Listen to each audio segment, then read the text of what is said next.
निश्चयं शृणु मे तत्र त्यागे भरतसत्तमा। त्यागो हि पुरुषव्याघ्र त्रिविधः सम्प्रकीर्तितः।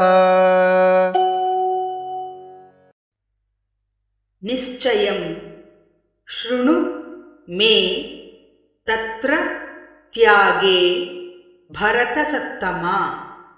त्यागो हि पुरुषव्याघ्र त्रिविधः सम्प्रकीर्तितः।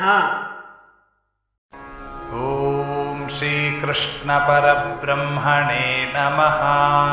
ॐ श्रीकृष्ण परब्रह्मणे नमः।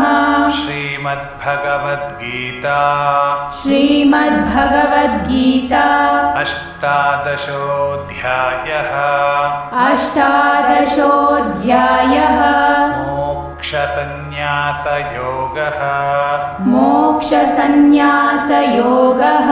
श्रीभगवानुवाच श्रीभगवानुवाच निश्चयं शृणु मे तत्र निश्चयं शृणु मे तत्र त्यागे भरतसत्तमा। त्यागे भरतसत्तमा। त्यागो हि पुरुषव्याघ्र त्यागो हि पुरुषव्याघ्र त्रिविधः सम्प्रकीर्तितः।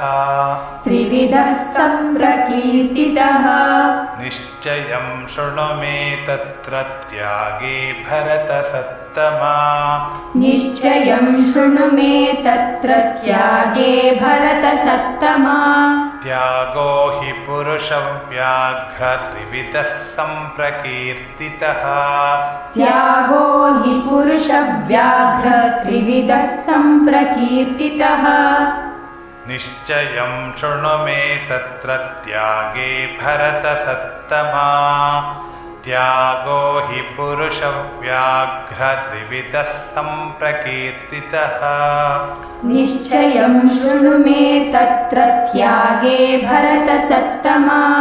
त्यागो हि पुरुषव्याघ्र त्रिविधः सम्प्रकीर्तितः।